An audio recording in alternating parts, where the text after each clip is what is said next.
Hola, bienvenidos a nuestra quinta sesión de la materia Historia de Trabajo Social. En esta ocasión, los equipos van a empezar a platicarnos un poco acerca de las formas y la asistencia y sus comienzos a través de la historia, ¿verdad? Iniciamos con el equipo de Yanitzia Jiménez.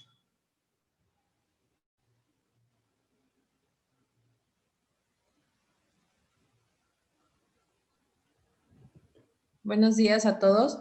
¿Sí me escuchan? Sí, ok. Buenos días, somos el equipo 1. Normalmente iba a exponer yo con nuestra compañera Cata, pero no puedo estar en esta sesión, así que me toca a mí abarcar el tema de los comienzos de la asistencia social.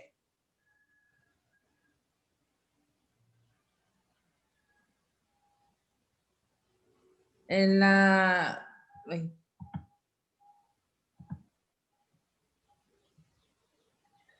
Pues esos son los puntos más importantes sobre la sociedad capitalista, que se dividía la estructura social en Europa en los comienzos del siglo XI al siglo XV, se dividía entre nobleza y clero.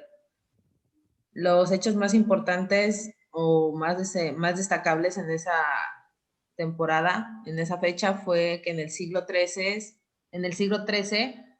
existió la crisis de agotamiento, que fue cuando hubo malas cosechas, aumentó la mortandad, hubo una caída en el valor de la moneda. Fue una crisis muy, muy fuerte en esa época. En el siglo XIV, no saliendo todavía de la crisis del siglo XIII, existió lo que fue la peste negra. Provocó la despoblación del mundo rural y las tierras quedaron completamente abandonadas. Entonces empezaron las primeras revueltas campesinas en Francia. En el siglo XV, las transformaciones económicas, sociales,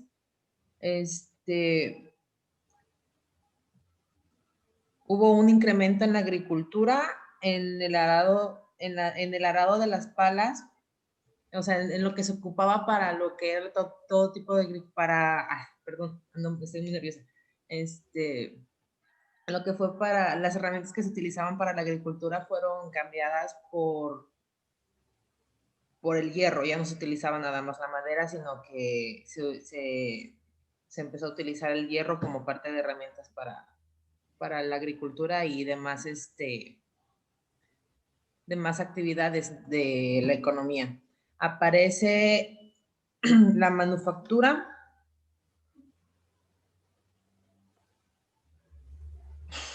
y disminuye la mano de obra rural, porque se empezaron a utilizar más herramientas que se podía manejar entre menos personas y era más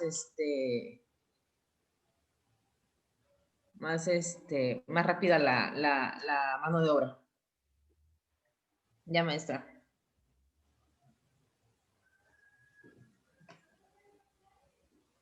Ok, gracias, Isla. ¿Ese es lo que le tocaba a usted? De hecho, abarqué todos los temas que venían en todo lo que es la sociedad capitalista desde los inicios hasta los finales del siglo XX. Okay. Traté de poner nada más los puntos importantes de cada uno de los subtemas. Ya ve que usted me comentó que tenía que yo hablar de todos. Prácticamente sí. Uh-huh. En estos tiempos podemos abordar cómo, ahora sí, cómo la distribución de la riqueza era favoritario para aquellas personas que pertenecían a la nobleza, al clero y aquellos que eran prácticamente los, los, este, los militares, pero pertenecientes ¿qué? A la iglesia.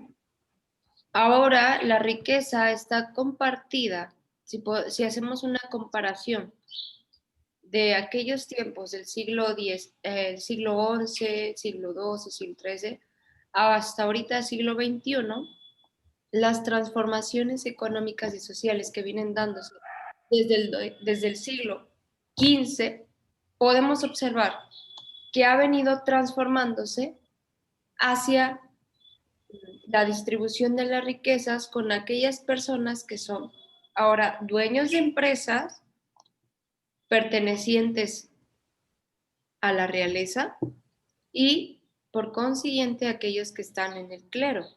Ahora sí que en la iglesia máxima, ¿en dónde? En Europa. Entonces, ¿cómo es la distribución ahora de la riqueza? Les pregunto. Ahora tenemos unas instituciones que son públicas, de carácter público, en los cuales van a administrar todos los bienes y todos los recursos de una nación. Dentro de esta nación se van distribuyendo los poderes, ¿sí? Poder legislativo, poder ejecutivo, poder, recuerdo el otro, ¿sí? Que va de, Judicial. ajá, y judicial, que va de la mano con todas aquellas que respaldan ahora sí que los derechos humanos de la población, tanto derechos laborales, derechos humanos, derechos de la salud, infinidad, ¿no? Hasta del ambiental.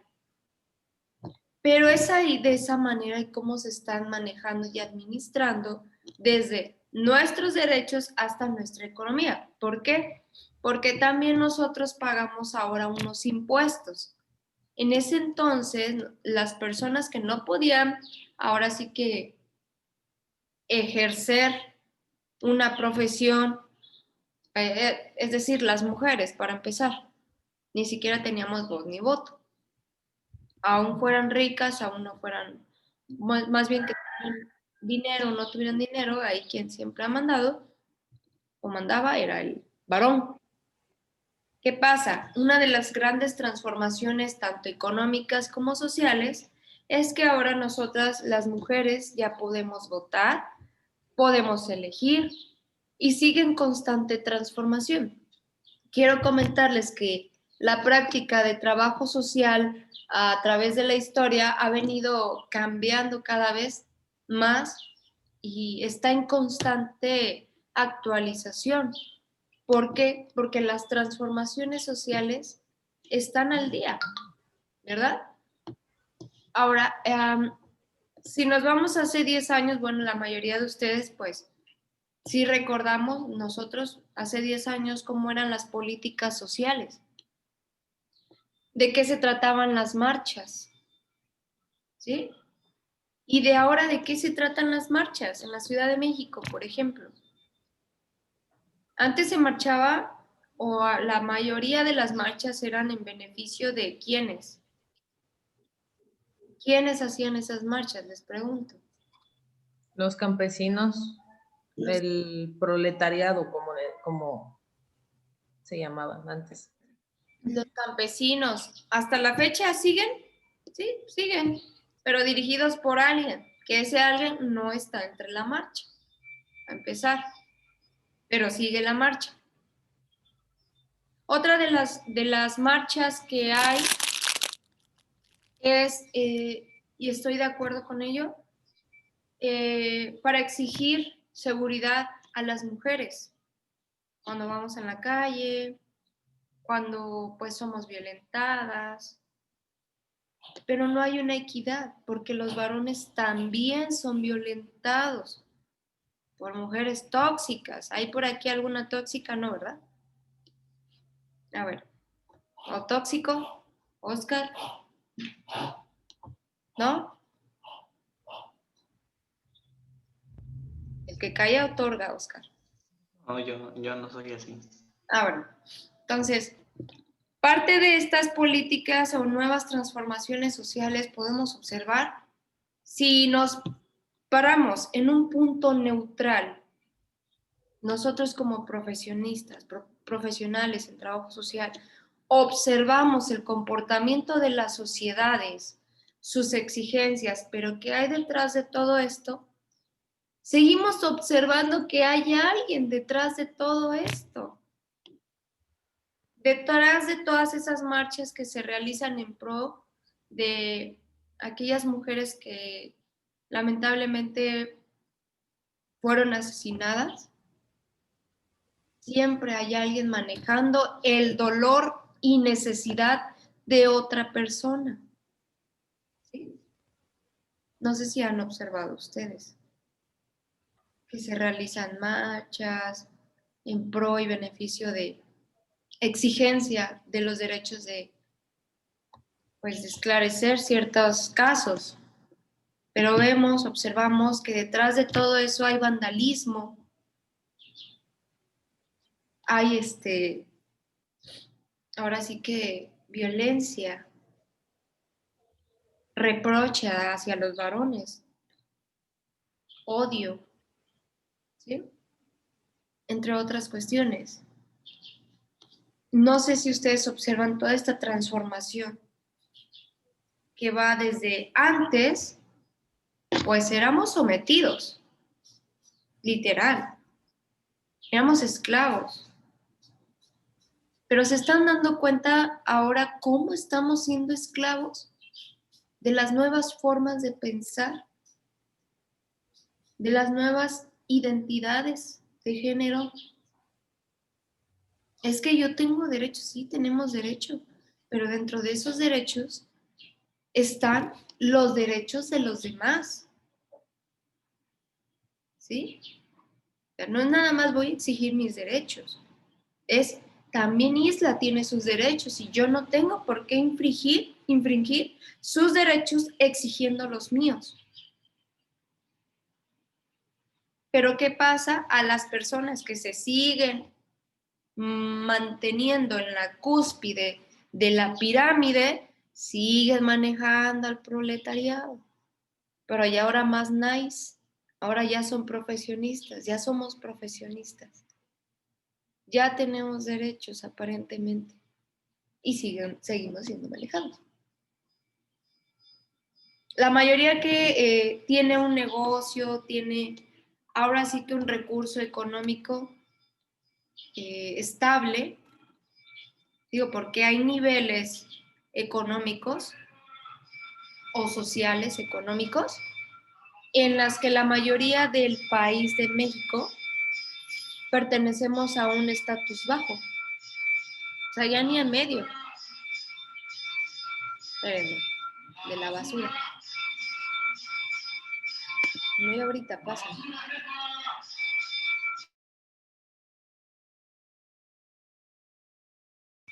Listo. Entonces, ¿por qué será importante conocer la historia? Les pregunto, ¿para qué es importante conocer la historia?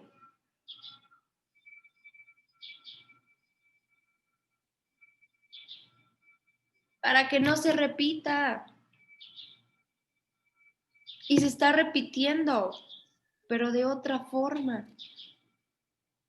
¿Sí? Aquí la iglesia, por ejemplo, el poder se le quitó. Bien, gracias, Benito Juárez. ¿No?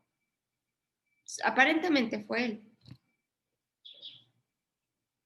Se quitó el poder al clero en nuestro país. Pero ¿a quién se le cedió el poder? A las empresas. Estamos siendo manejados por las empresas. Donde supuestamente, pues bueno, tenemos un mandatario. Digo, esta es mi forma de ver como profesional. Cada uno va a desarrollar su propia forma de ver. Tal vez Angélica tiene otra forma de pensar, Oscar, Isla, Rocío. Y es importante que lo debatamos, porque se debate con argumentos. Ahora, ¿cuál es mi argumento? Mi argumento es el siguiente: estamos sometidos por las distintas empresas a través del consumo. ¿Sí? Que ya salió la venta nocturna, ya compré un reloj, que porque me salió 20 pesos más barato. Y era mi única oportunidad, ¿no? Este tipo de cosas nos van sometiendo y nos van ahora sí que esclavizando. A 10 meses sin intereses. Y ahora Ariam tiene que estar trabajando para pagar a 10 meses, sometida a algo que me genere un ingreso, no para mi bienestar, no para ahorrar, sino para pagar algo que ya debo. Muchas de las veces muchos de los mexicanos estamos sometidos de esta manera. ¿Tenemos derechos? Sí. ¿Dónde está mi derecho? Mi derecho de consumidor. Consumidores excesivos. ¿Qué pasa? Ahorita el nuevo gobierno, hay muchas políticas que están reformando y que son en pro y beneficio de la sociedad. Les comento que desde un punto neutral podemos observar y analizar cómo beneficia y cómo perjudica a la población estas nuevas políticas y las antiguas cómo nos perjudicaron y nos dieron torre. ¿Sabía usted que usted ya no se va a poder jubilar si entra a un trabajo? Pues bueno, ahora ya lo sabe. Tristemente ya no nos vamos a poder jubilar. Vamos a crear un fondo de ahorro y ese fondo de ahorro, pues prácticamente nosotros lo pagamos y nos los van a dar cuando nos vayamos. Y son de políticas de mandatarios anteriores. Entonces, lo que está haciendo ahorita el nuevo gobierno es creando nuevas estrategias para beneficio de la población. Que nosotros, cuando entremos al sector laboral, podamos tener acceso, por lo menos, a una vivienda digna. ¿Sí? Hay que observar, miren, hay que observar lo que es la historia, cómo la ayuda social, cómo las políticas sociales en beneficio de la sociedad eran y cómo son ahora. ¿Qué les iba a decir? Se me olvidó. Esperen, no, les iba a contar. Otra de las políticas sociales y públicas es, por ejemplo, el nuevo etiquetado. ¿Ustedes conocen el nuevo etiquetado frontal en los productos? ¿Los han observado? Los ves en letras negras y dice exceso de sodio. ¿Qué es sodio?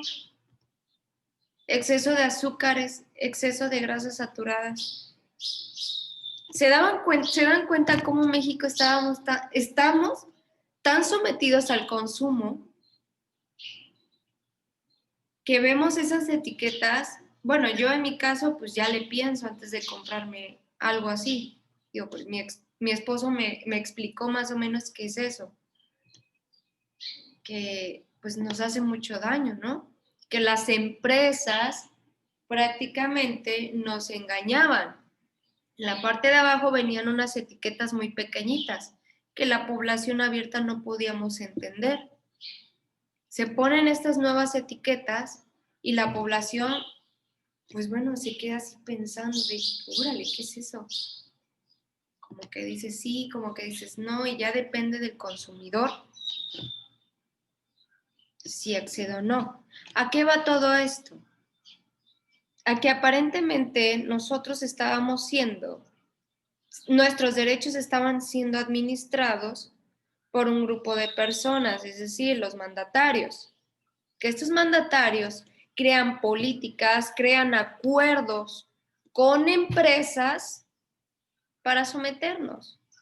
Bueno, someternos es una palabra nada más. Pero para tenernos ahora sí que ahí. El alto consumo que genera enfermedades crónicas degenerativas. ¿Usted creerá que tomar coca todos los días le va a hacer bien? Estamos conscientes, pero miren, nos lo empinamos.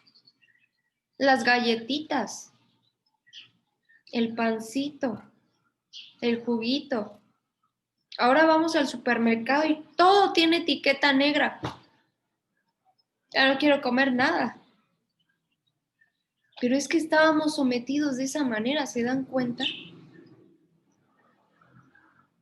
Quienes manejan aquí arriba, aquí, son las empresas. ¿Por qué creen que hay muchos movimientos sociales que exigen sus derechos laborales? ¿De dónde provienen esos trabajadores? De empresas, fábricas, ¿sí? ¿Y qué hacemos como trabajo social? Nosotros cuando hacemos visitas domiciliarias, lo primero que preguntamos, ¿dónde trabaja usted? ¿O trabaja? No, pues yo trabajo en una empresa de limpieza, en una empresa, más los adultos, ¿no? En una empresa de seguridad y que me pagan 150 al día y yo tengo que pagar mi uniforme, pues 150 todo el día. Tengo que pagar ahora sí que mis herramientas y tienen su montón de hijitos y rentan todavía. Pues, ¿qué se imaginan? ¿Con qué se alimentarán? ¿Tendrán acceso a la educación? Probablemente muy limitada, probablemente no. Entonces podemos observar que todas estas transformaciones sociales tienen el mismo fin, pero con otra cara. Ya no nos manejan de manera directa como esclavos. Ah, porque ya tenemos derechos. ¿No les ha pasado a ustedes que están en Facebook y de repente dicen, ay, se me antojó una pizza o se me antojó una dona o lo que sea que se les haya antojado? Y al rato les aparece una publicidad de eso. O están hablando, echando el chisme de una persona y al rato le aparece como sugerencia de amigos. Estamos siendo manejados y sometidos por las empresas. No sé si usted sabía, pero esto que tenemos aquí nos tiene muy controlados. Yo les pregunto, ¿cuánto tiempo se la pasan en el teléfono ustedes al día? ¿En el WhatsApp o en el Facebook? Diciendo, pues me voy a tomar un tiempo de descanso. Cuando ven ya se echaron su hora y media. Si no es que todo el día. Oscar dice que no. Rocío dice que tampoco. Angélica, ¿qué dice usted? No la escuché.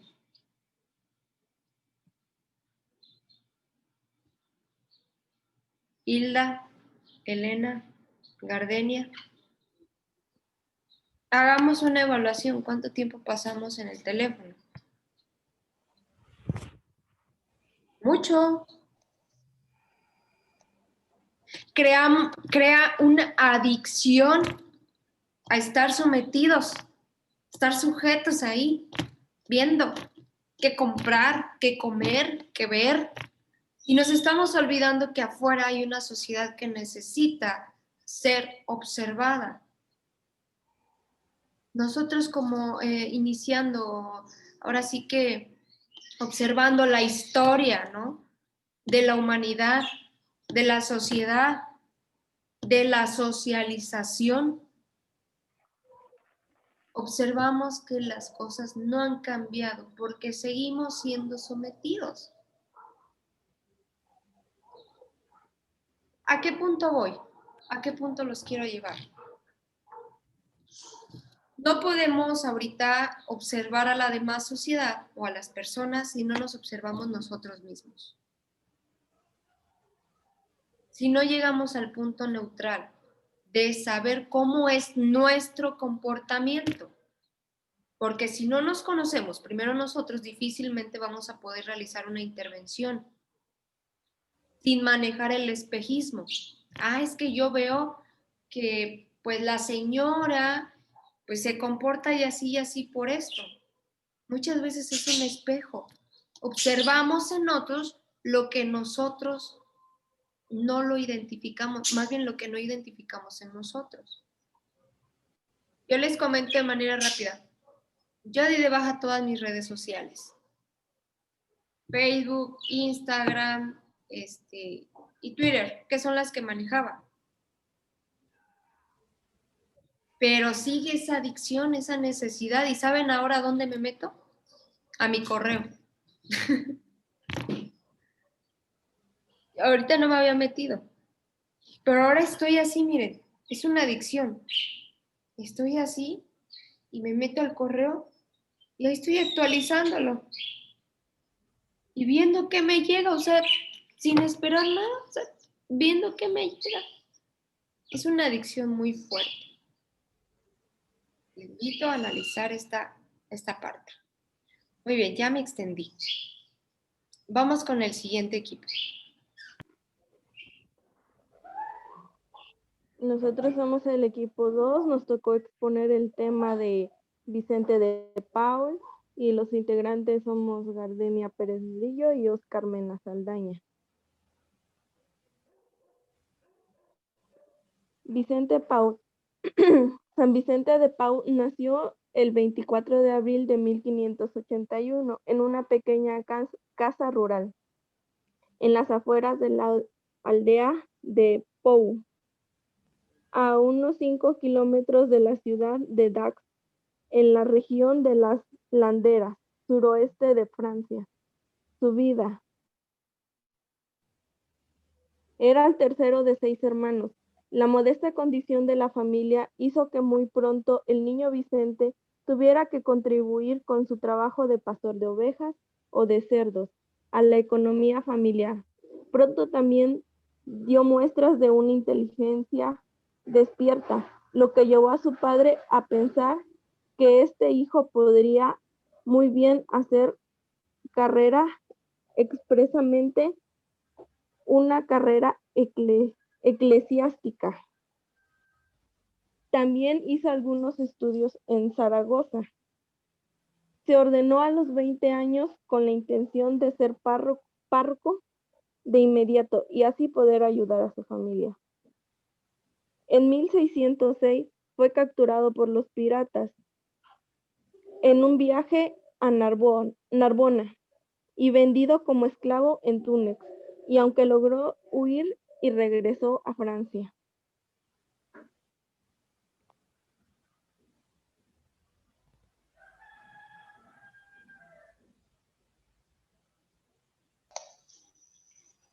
Principales aportaciones. Bueno, nos quisimos entrar a poner las 4 principales que él estuvo, bueno, que él apoyó continuamente. La principal fue la Confraternidad de las Damas de la Caridad. Esto más que nada, hasta en las imágenes lo pusimos, va de acuerdo a que él estaba en contra de la injusticia, o sea, en contra de que los ricos no apoyaran a los pobres, principalmente porque para la iglesia lo principal era que no hubiera como que prohibiciones. Quería que, por decirlo así, que, ay, ¿cómo se lo puedo explicar? Él quería que hubiera una igualdad, o sea, que si las personas en determinado tiempo pasaron, como por decir en el tema anterior, que la peste negra, todo eso, las personas de bajos recursos tuvieran esa atención médica, y antes lo principal donde recibían esa atención médica o ayuda era por medio de los hospitales.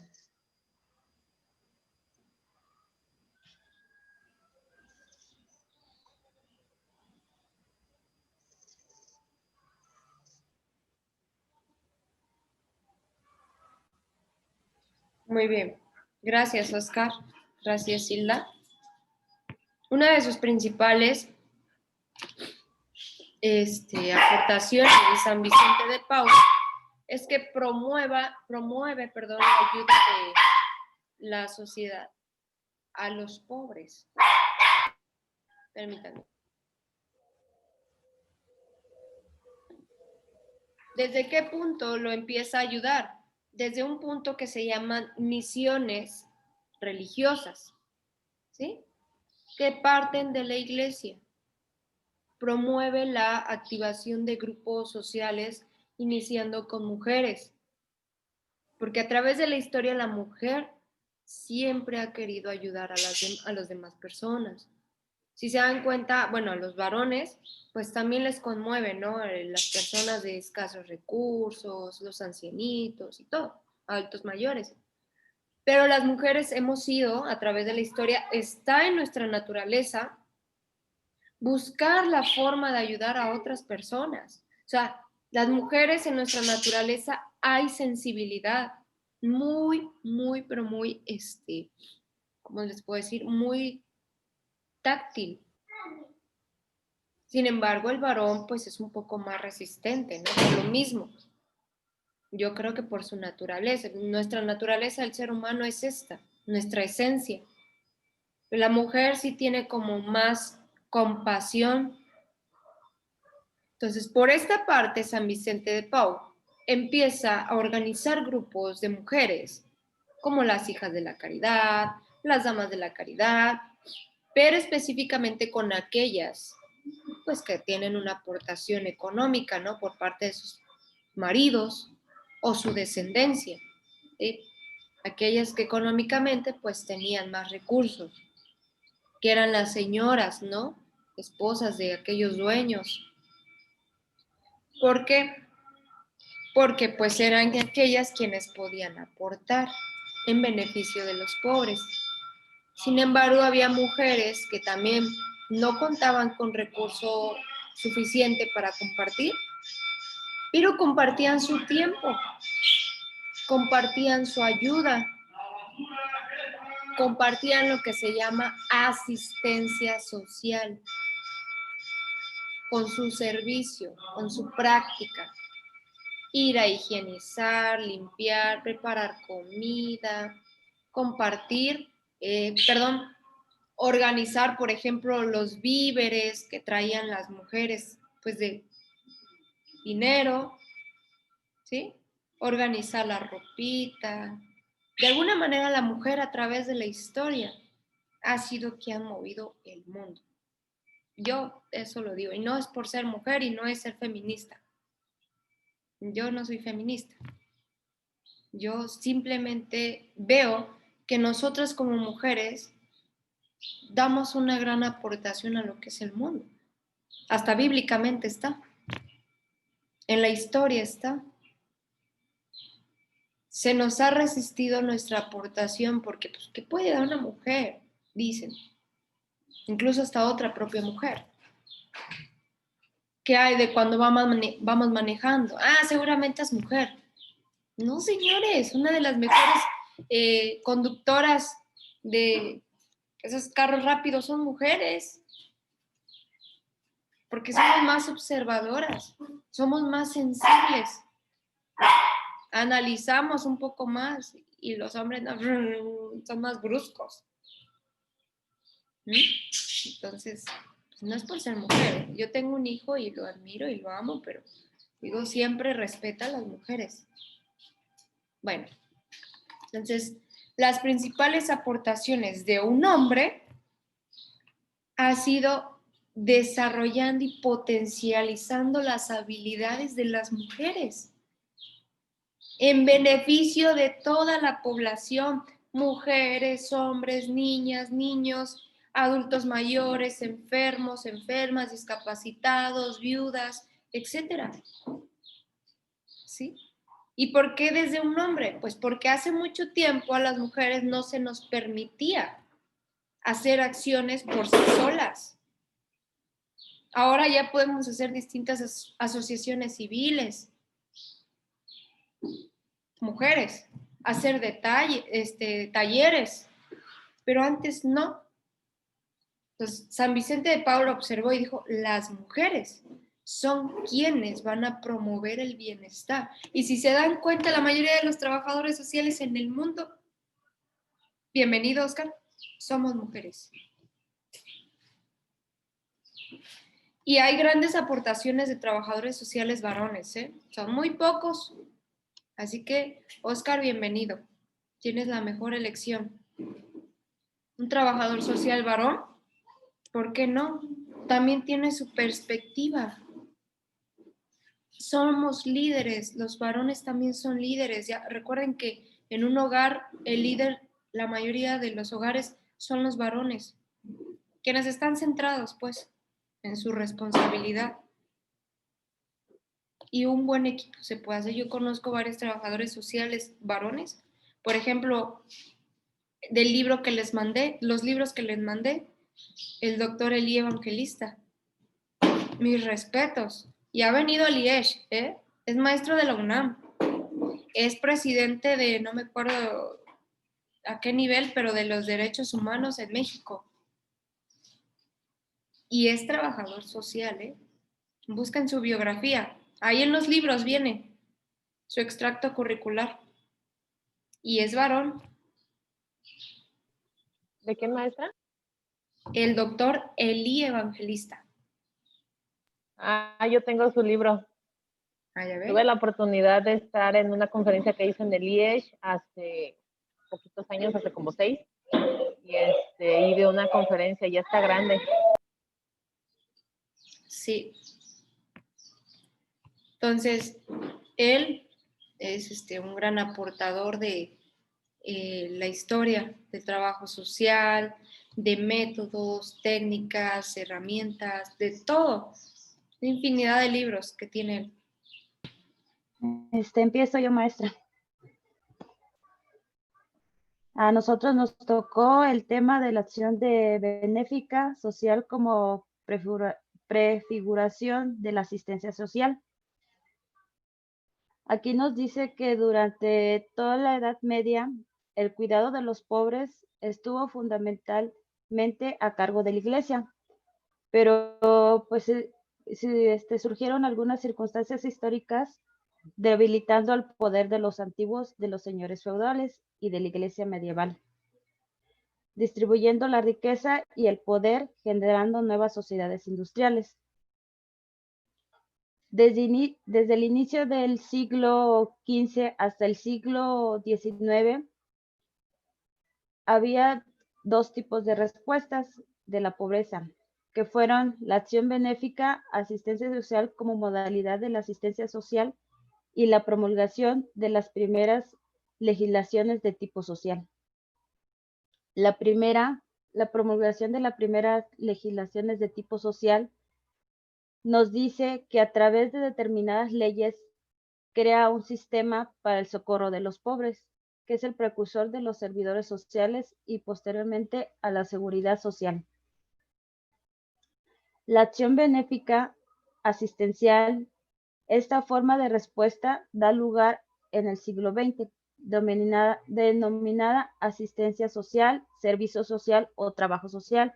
Esto se le conoce como, en diferentes países se le va dando de diferente forma, como ya lo había comentado.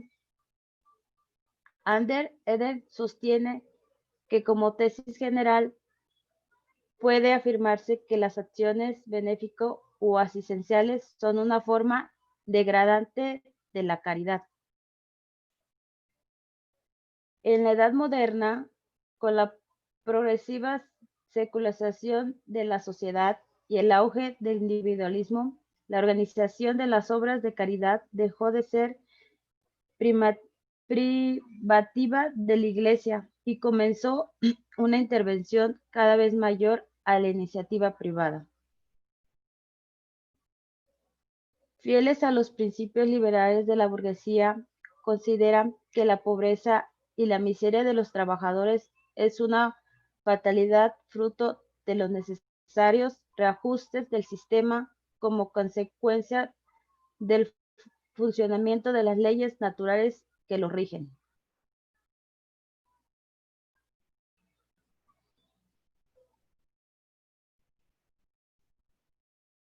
En el siglo XIX es considerado brevemente la concepción y las actividades emprendidas por los principales pioneros, que fueron Thomas Charles, William Booth, Octavio Hill, los Wright Tombey y Datsun en Inglaterra, Federico Osama en Francia y Daniel Henning. Estos podemos encontrar sus tres elementos principales, que son motivaciones fundamentales religiosas, comienzo de organizaciones de las acciones asistencial y esbozo de una cierta técnica operativa. La motivación fundamental religiosa son todos aquellos que, excepción Dan Bothead, estaba impuesto por razones religiosas de inspiración cristiana. Aquí nos da un ejemplo de 3 sacerdotes en Italia, que estos ayudaron a personas desamparadas. Estos fueron Bresci, del padre Ludovic Pavón. El otro fue José Benito Contejo y el último fue San José Posto. Ahora le doy a mi compañera Isla. Las motivaciones fundamentalmente religiosas. Era una acción caritativa, también escatológica, pero menos limosneritas y más asistencia que en la época anterior. Cualquier otra motivación distinta a la de hacer cosas por Dios no es considerada caridad, sino filantropía, amor natural, en fin, moneda falsa que no sirve para el cielo. A William Booth, que inicialmente funda la Misión Cristiana de Caridad y posteriormente el Ejército de Salvación. En relación al pastor Thomas Chalmers, fundador de la Iglesia Libre Presbiteriana de Escocia, podemos afirmar que es en esencia un hombre con preocupaciones apostólicas y religiosas. Bueno, nos da a entender que la acción caritativa no solo se debería de dar obligatoriamente por la religión, sino que esto debía de nacer de una persona a través de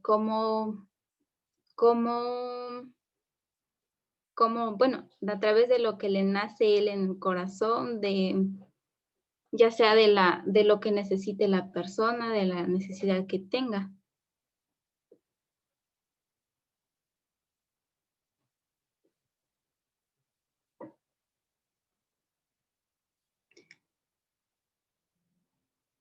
Federico Sanán, por su parte, fue lo que hoy se llama un católico militante. Apenas tenía 20 años cuando fundó las Conferencias de San Vicente de Paúl como respuesta al desafío que ese le hiciera en las discusiones religiosas que se tenían en la Sorbona. Y si consideramos a Florencia Nightingale, más conocida porque ella organizó la primera escuela de enfermeras visitadoras, se constata que toda labor tuvo una clara motivación religiosa. En el comienzo de la organización de la acción asistencial. Un momentito. ¿Van a estar leyendo o van a explicar? Que es mucha letra y prácticamente no los están leyendo. Puede decir nada más, puede leer el tema y explicarnos de qué se trata o contarnos, más bien contarnos de qué se trataba. ¿Sale? Sí. Vamos a hacer de cuenta que es un cuento, para que no se vean, vamos a engañar un poquito a la mente. Sí.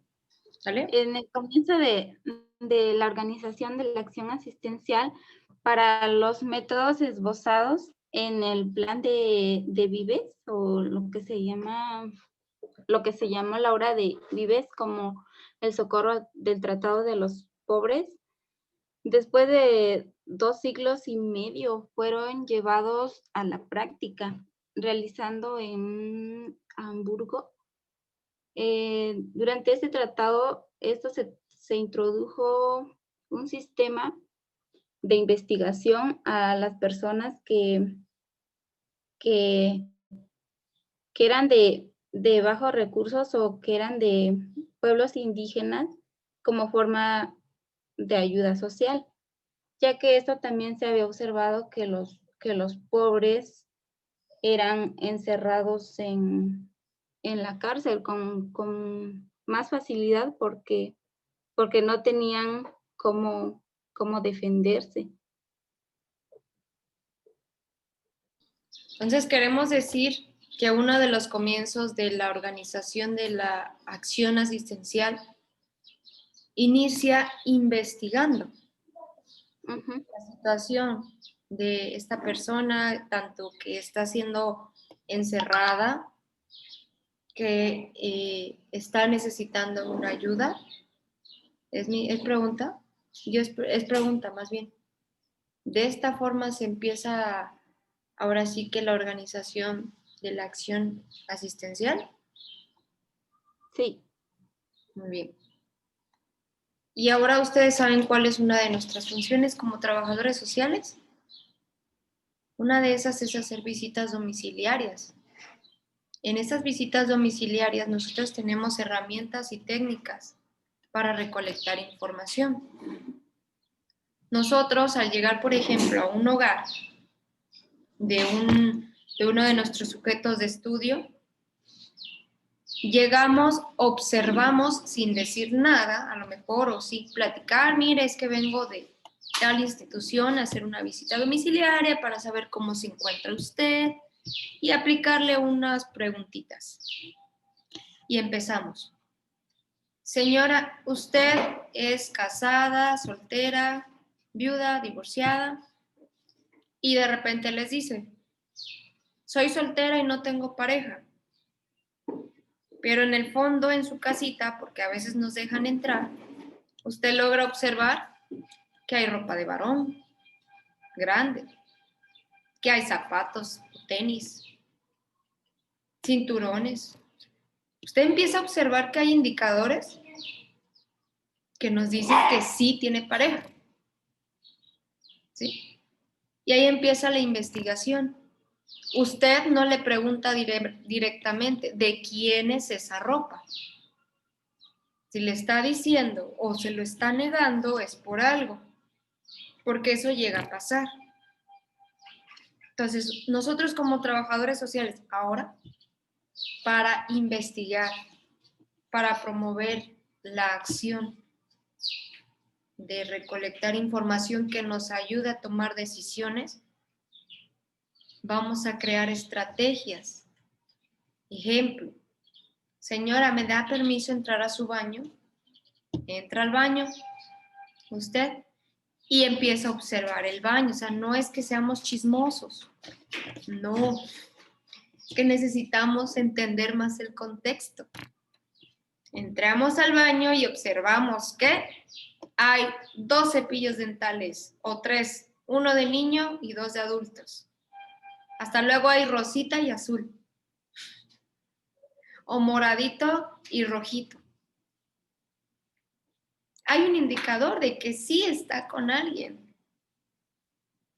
¿Y a qué va todo esto? A que, por ejemplo, aquí menciona la compañera, dice, Thompson había observado que los pobres y los mendigos eran encerrados en la cárcel con mucha facilidad.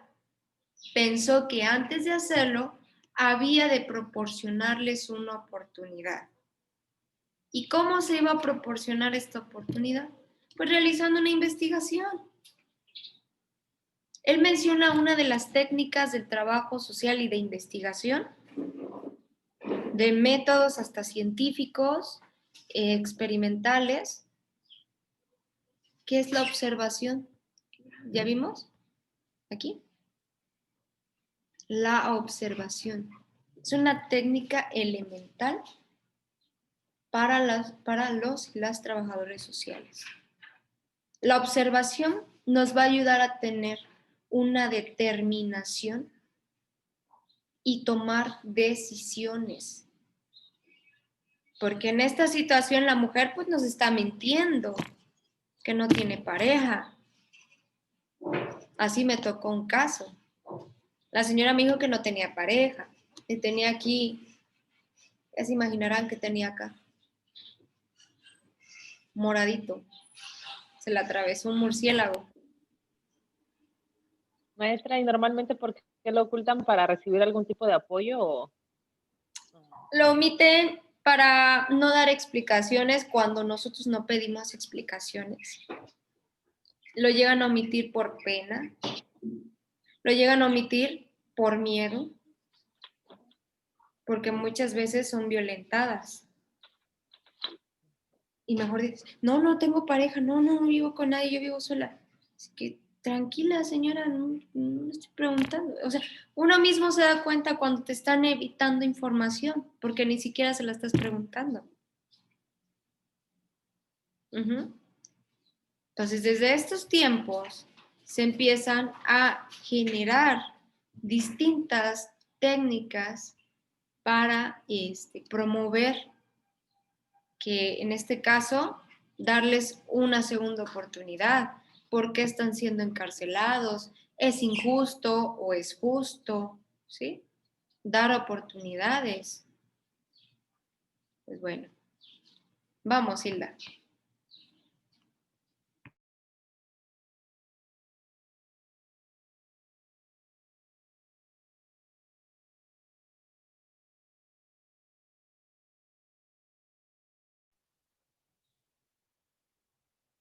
Bueno, aquí nos habla de casi lo mismo, de que Chalmers consideraba las formas vigentes de ayuda al necesitado que eran costosas y producían despilfarros y la gente no salía de esta situación. De acuerdo a lo que pensaban que con la limosna y con el paternalismo se lograba el progreso social.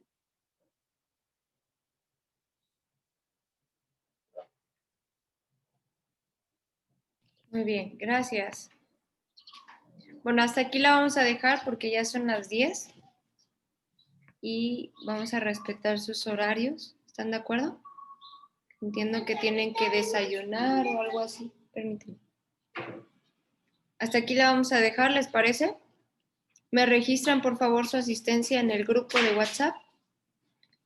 Y por ese medio, por WhatsApp, me van a registrar una participación, un escrito, ¿sí? En el grupo de WhatsApp.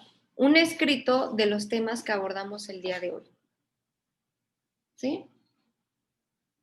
La jefa de grupo, jefe de grupo, ¿quién es? No recuerdo. Es Cata, maestra, pero no está hoy. Ok. Me apoya Isla en poner ahí en el grupo de WhatsApp, poner participación textual de los temas vistos en la sesión de hoy. Y ya para que sus demás compañeros que no estuvieron presentes pues, se queden así como de, ¿y ahora? Y se pongan a leer. ¿Sale? Y también para tomárselos en cuenta. Ya ven que tenemos un foro en plataforma.